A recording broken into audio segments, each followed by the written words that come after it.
حي على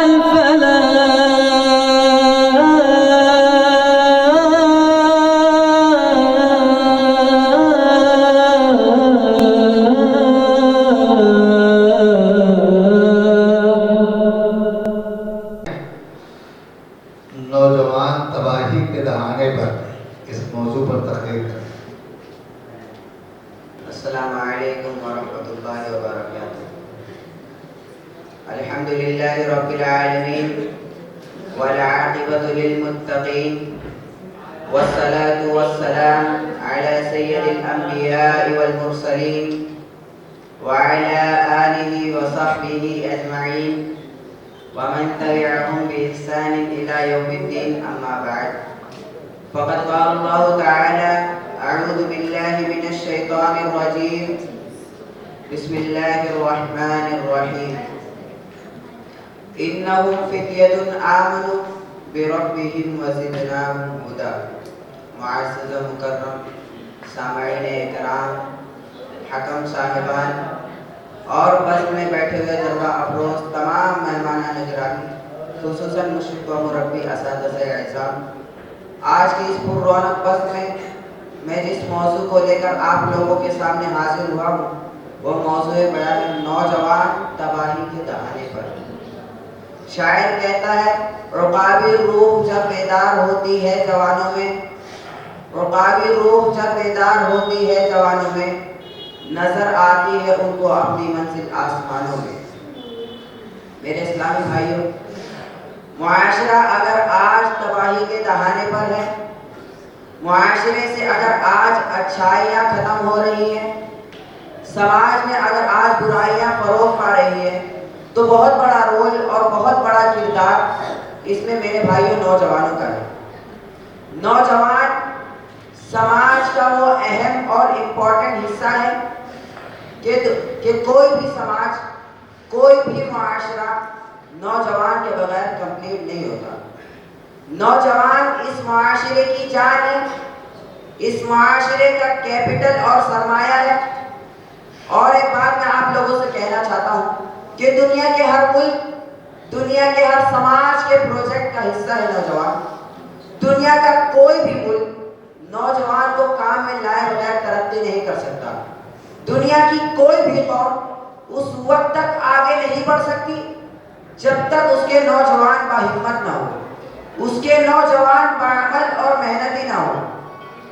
اور دنیا میں جس قوم کے نوجوان بیکار ہو جائے، جس قوم کے نوجوان نشے کے عادی ہو جائے، جس قوم کے نوجوان بیکار اور بے مطلب ہو جائے، وہ قوم صفحہ ہستی سے مٹا دی جاتی ہے۔ اس لیے قرآن مجید میں اللہ رب العالمین ارشاد فرماتا ہے اِنَّهُمْ فِتْيَةٌ آمَنُوا بِرَبِّهِمْ وَزِدْنَاهُمْ هُدًى۔ بے شک وہ نوجوان ہی تھے جنہوں نے اپنے رب پر ایمان لایا اور ہم نے ہدایت کے اعتبار سے ان کے ایمان میں اضافہ کیا۔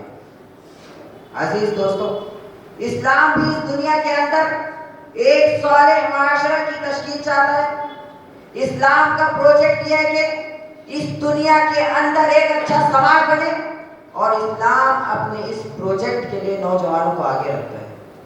ہمارے پیارے نبی جناب محمد رسول اللہ صلی اللہ علیہ وسلم کے صحابہ کرام کا جب ہم نام پڑھتے ہیں، ان کی سیرتوں کا جب ہم مطالعہ کرتے ہیں، تو آپ صلی اللہ علیہ وسلم کے صحابہ کرام میں جو چوٹی کے صحابہ کرام ہیں، اسلام کی جڑوں کو جنہوں نے پانی دیا، اسلام کی بنیادوں کو جنہوں نے مضبوط کیا، ان میں میجورٹی نوجوان صحابہ کرام کی بات نظر آتی ہے۔ حضرت ابوبکر صدیق رضی اللہ عنہ اسلام قبول کرتے ہیں، ان کی عمر کتنی؟ 38 سال۔ حضرت عمر رضی اللہ عنہ اسلام قبول کرتے ہیں، ان کی عمر کتنی؟ 30 سال۔ حضرت علی نوجوان، حضرت عبداللہ بن مسعود نوجوان، حضرت سعید بن زید نوجوان، حضرت ارقم بن ابی ارقم نوجوان، حضرت مصعب بن عمیر نوجوان۔ یہ پوری ٹیم جناب محمد رسول اللہ صلی اللہ علیہ وسلم کے نوجوانوں کی ہے۔ لیکن میرے نوجوان، افسوس اس بات کا ہے، ملال اس بات کا ہے کہ آج آپ کو اپنی اہمیت کا اندازہ ہی نہیں۔ معاشرے کو تباہ کرنے والی، معاشرے کو برباد کرنے والی طاقتوں کے ٹارگٹ آپ ہیں، اور آپ کو پتہ ہی نہیں کہ آپ ٹارگٹ ہیں۔ علامہ اقبال نے کہا تھا، وائے ناکامی متاع کارواں جاتا رہا،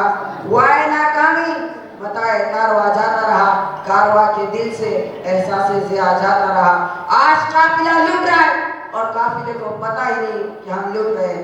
ہمارے پیارے نبی جناب محمد رسول اللہ صلی اللہ علیہ وسلم نے نوجوانوں کو بڑی اہمیت دی ہے اور ہمارے دین و شریعت کے اندر بھی نوجوانوں کو بڑی اہمیت دی گئی ہے. میرے اسلامی بھائیوں، آج کی نوجوان نسل جس دہانے پر کھڑی ہوئی ہے سوائے بربادی اور تباہی کے اس کے ہاتھ کچھ نہیں آتا. آئے دن ایک نیا فتنہ سر اٹھائے کھڑا ہوتا ہے اور نوجوان نسل بنا سوچے سمجھے اسے اپنا لیتی ہے اور ان کی چالوں کا آسانی سے شکنجہ بن جاتی ہے. باطل قوتیں اس فتنے کو اس انداز سے پیش کرتی ہے کہ اس میں ہر چھوٹے بڑے کے لیے دلکشی کا سامان ہوتا ہے. آج کے دور کا یہ ہے کہ نوجوان طبقہ صحیح غلط کی تفریق کے بغیر ان فتنوں کے سمندر میں ڈوبا چلا جا رہا ہے. سب سے بڑا فتنہ اس وقت آج ہمارے ہاتھوں کی زینت بنا ہوا ہے اور وہ ہے اسمارٹ فون، جس فتنے کا ہر ایک شکار ہے.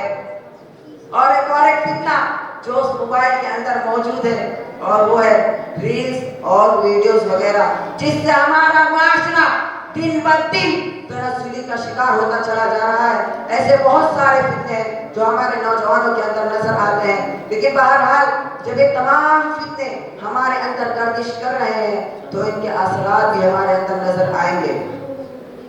کہیں ہلکا سا میوزک بج رہا ہوتا ہے تو ہمارے بچے ہلنے لگ جاتے ہیں. کیوں؟ کیونکہ وہ انہیں مشغول کر رہا ہوتا ہے. پھر پتہ ہی نہیں چلتا کہ ہم کیا کر رہے ہیں. ایک نشے کی سی کیفیت پیدا ہو جاتی ہے. اگر ہم یہود و نصارہ کے معاشرے کا جائزہ لیں تو اپنی بچوں کو ایسی تربیت کرتے ہیں کہ وہ بڑے ہو کر بھی ان فتنوں یعنی اسمارٹ فون جیسی دنیا سے بے بہرا ہوتے ہیں. اور ہمارے معاشرے کی حالت یہ ہے کہ ہر چھوٹے سے چھوٹے بچے کے ہاتھ میں موبائل ہے. میرے اسلامی بھائیوں، ان سب مسائل کا حل یہ ہے کہ ہم اپنی حالت کو بدلیں، کیونکہ اللہ کا فرمان ہے ان اللہ لا یغیر ما بقوم حتی یغیروا ما بانفسہم، کہ خدا نے آج تک اس قوم کی حالت نہیں بدلی نہ ہو جس کو خیال خود اپنی حالت بدلنے کا. اب آخر میں رب العزت سے دعا ہے کہ رب العزت ہم تمام مسلمانوں کو خصوصاً نوجوان نسل اور قوم کی حفاظت عطا فرما اور ہمیں حق و باطل سمجھنے والا بنا. آمین. وما علینا الا البلاغ. السلام علیکم ورحمۃ اللہ.